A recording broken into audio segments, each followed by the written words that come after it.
Bendiciones para todos y para todas. Les saludamos de una manera muy especial en esta noche. Bueno, estos 2 días nos hemos trasnochado un poco con mi esposo. Hoy estamos también en Refán y en estudio bíblico. Gracias a Dios por eso. Se hicieron bastante cosas hoy. Y de verdad que estoy enteramente agradecida con Dios porque nos permite una vez más realizar estos audios, estas enseñanzas, estos podcasts. Y por supuesto, darle el espacio también a mi esposo y pastor y también psicólogo Héctor Mambuscay. Bueno, saludos para todos. Estaba pensando en Bueno, hemos pensado en Mel Gibson. Eso fue Ayer. el día de ayer porque fue, si no estoy mal, director de la película La Pasión de Cristo. Y quien sí pude mirar una recomendación que él hacía en un video muy corto de que miráramos es la película Sonido de Libertad, que no fue ofertada por los canales tradicionales, Netflix o otros por allí, pero bueno, ya en Colombia como que está pendiente de estrenarse o se estrenó. Y bueno, Mel Gibson tiene una nueva película que tiene que ver que él es un locutor, al parecer un locutor en una emisora. No, simplemente es el anuncio. Tiene que ser de locutor hasta que en línea, como él se mete en polémicas y a opinar cosas en esa película, al parecer, según la descripción, ya hay una especie de secuestro que ocurre como que en línea, algo así pasa. Alguien que llama mientras se está haciendo un secuestro, al parecer. Pero hablando esto de locutor, a veces a mí me ha pasado eso de querer opinar hacia este bando, decir con qué cosas estoy en contra, y a veces uno no toma medidas y puede resultar en problemas. Has hecho, perdón, inocentemente, amor. Tú has tenido una forma de ser y de hablar muchas veces desde la inocencia, desde tu forma de pensar y ser. Y tú has tenido una forma de pensar y ser muy de que como tú no tienes malicia para algo, entonces tú lo hablas abiertamente, pero resulta que hay personas que sí tienen esa malicia y se lo van a tomar de la manera más maluca posible o negativa. Ejemplo, tú eres muy abierto para hablar temas de sexualidad, y tú lo haces porque te conozco, no desde la mala intención, pero hay muchas personas, no todas, pero muchas personas que son tan malintencionadas en su vida cotidiana, en su día a día, que cualquier cosa que tú les hables en cuanto a sexualidad se lo van a tomar desde el morbo, desde el mal, desde la mala intención. Entonces ahí es cuando tú decías, yo he hablado y puedo ser malinterpretado. Por eso yo muchas veces te decía, ten cuidado de lo que expresas porque hay gente malintencionada a pesar de que tú no lo eres. Bueno, precisamente por eso el hecho de que Mel Gibson sacase una película donde él es actor ahí. Y ese es el que actúa propio. Sí, él actúa allí, entonces de locutor, quizás mirarle y Y él es cristiano, ¿cierto? mirar cómo él tiene, sí, no sé si ascendencia o descendencia o ancestros judíos, no estoy muy seguro, pero estaba como reflejándome en ese aspecto de querer expresar lo que sale del corazón, como dice mi esposa, de manera inocente, sin mala intención, pero que perjudica. Pero de paso, mi esposa hablaba sobre el tema de lo sexual, pero pues bueno, si Dios permite, pues tocaremos esto en estos 15 minutos o los próximos, pero hay algo y es con Dios con relación a lo que queremos decir. Dios quiere que en estos tiempos como llamar la atención de forma fuerte de la humanidad para que se vuelva a Él, pero parece ser que no lo está haciendo por el bien de nosotros mismos como mensajeros, porque Dios es invisible y precisamente por eso quiere tener sus mensajeros, sus líderes, sus pastores, pero por el bien de estos enviados, Dios no nos deja decir lo que Él quisiera decir a través de nosotros. Ejemplo, que se predique contra el pecado, contra la tolerancia de malas cosas en la vida personal, en los hogares, en las instituciones religiosas, Si vamos y lo decimos, entonces destruimos nuestra familia, nuestra vida. Aunque Dios quisiera que se dijese, no podemos porque Dios nos ama a nosotros como sus mensajeros y no puede haber ese avance, esa limpieza, ese arrepentimiento, esa conversión espiritual. No puede haberla muy rápido porque por el propio beneficio de quienes damos el mensaje. Claro que sí. Sabes que hablando de todo un poco, yo estaba pensando mucho porque pues hoy le estábamos haciendo la rejuan a un joven adolescente y hoy el tema era precisamente sobre el pecado, sobre la salvación, sobre la vida, muerte y resurrección de Jesús. Nosotros creemos en la doctrina unicitaria, es decir, creemos que Jesús es Dios manifestado en carne.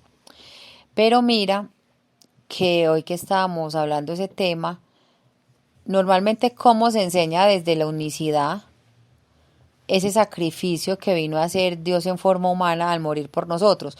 Porque uno, si es trinitario, uno lo entiende súper bien, ese aspecto.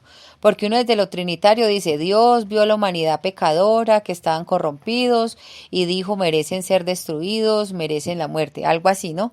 Entonces mandó a su hijo para que entregara su vida por la humanidad, para él no tenerlos que destruir. Eso se entiende literal, ahí que era el Padre uno y que el Hijo el otro. Pero desde la unicidad, que sabemos que Jesús es el mismo Dios manifestado en carne, ¿cómo se entiende esa parte, amor? ¿Cómo se entiende que Dios vio a la humanidad, la quería destruir, pero luego dijo, no, voy a bajar y yo mismo y lo salvo? ¿Algo así fue entonces? Bueno, eso es bastante amplio a la vez Bueno, relativo ¿cómo se para puede explicar? responder. Ya vamos a llegar a Yo los no siete estoy dudando, minutos. aclaro que yo no estoy dudando de la unicidad, yo le doy gracias a Dios que me haya revelado su verdad, no estoy dudando. Pero quiero también que otras personas lo puedan explicar, porque desde la Trinidad, vuelvo y digo, literal es fácil. Pero cuando se explica desde la unicidad, ¿cómo se entraría a explicar ese detalle de que Dios quería, un ejemplo, quería destruir la humanidad, pero entonces él mismo luego bajó a salvarlos? Van a decir que es como una contradicción. Bueno, esa contradicción puede tener un parecido a lo que ocurre en Apocalipsis. Si miramos la secuencia, él dice que el que sea injusto siga siendo injusto todavía, pero el que sea santo, Santo. que se santifique todavía. A ver, puede estar diciendo que si usted está practicando el bien, no desmaye de practicarlo, no desmaye de perseverar en la fe, porque Él pronto viene. Podría referirse por esta línea.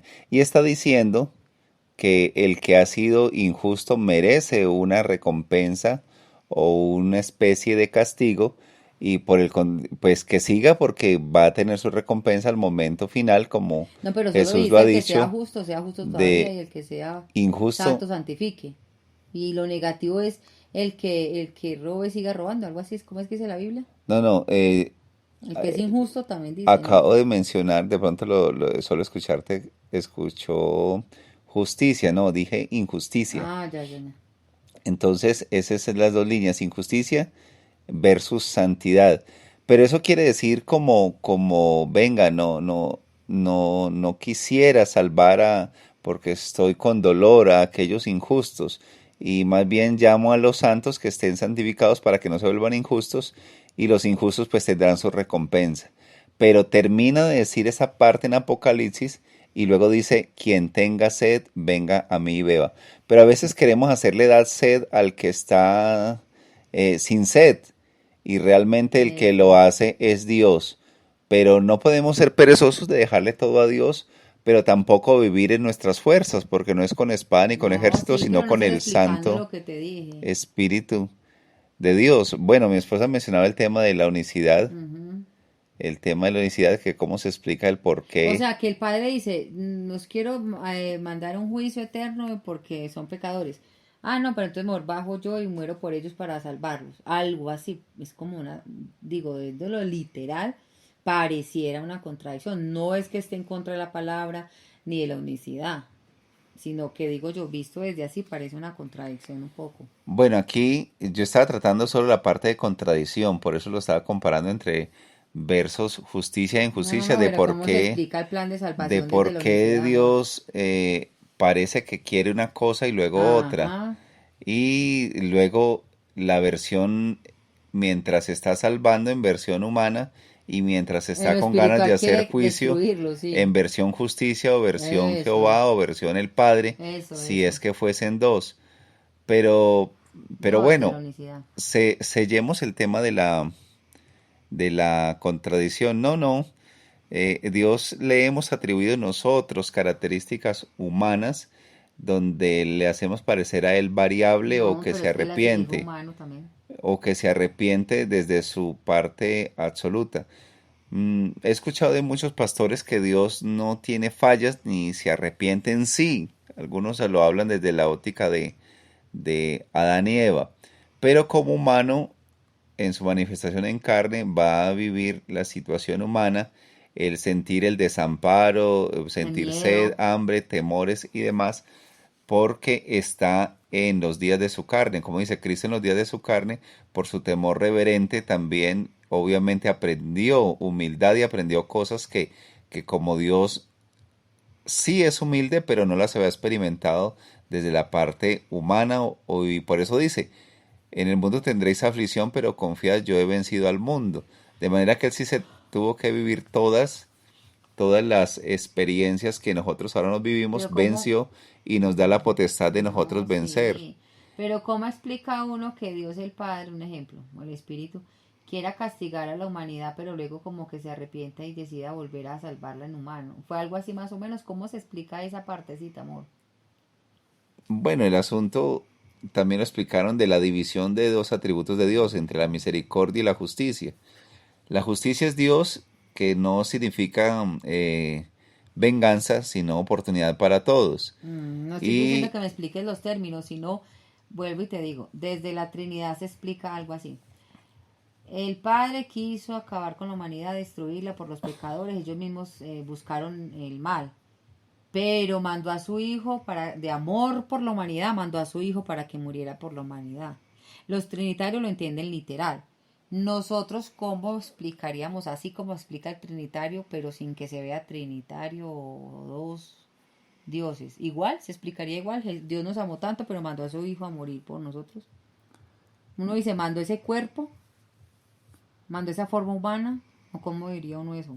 bueno, esto se puede resumir más bien lo que decía el apóstol Pablo, la paga del pecado es muerte. Mm. Y está escrito que todos hemos pecado y por eso destituidos de alcanzar la naturaleza divina o de la gloria de ser semejantes a Dios mismo o Jesús mismo. Ujú. Em, la gloria de Dios se refleja desde la parte del cuerpo físico de Jesús glorificado, para no tener duda de la unicidad, Sí, claro. aunque muchos pues obviamente sacan argumentos casi difíciles de comprender desde la óptica trinitaria, Ujú. pero es sencillo, la paga del pecado es muerte y no es que Dios viva con ganas de Mm.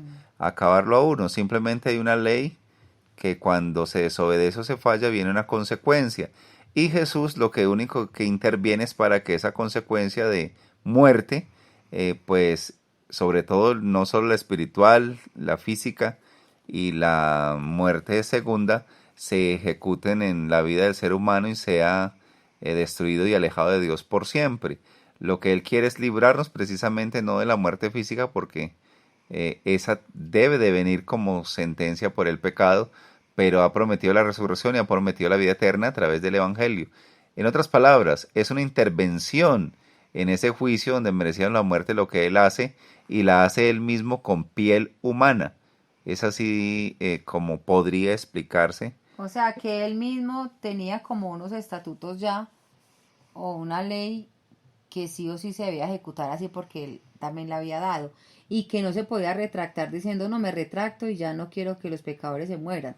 Entonces él al no poder retractar esa orden, por así decirlo, o esa ley que ya estaba establecida, supo que tenía que tener como una intervención con los seres humanos y venir en forma humana a experimentar y a entregar su vida, pues esa vida humana por nosotros, o cómo es eso. Claro que sí, obviamente. Lo que pasa es que nadie puede salvar o quitar una ley ya establecida sino Dios mismo. Por eso en el cielo simbólicamente todos visten ropas blancas. el único que se tiñe de sangre es Jesús, pero precisamente porque nadie lo puede expulsar a él. Él es Dios mismo y se tiñe de sangre precisamente para salvarnos a todos, a usted y a mí. Entonces uno le dice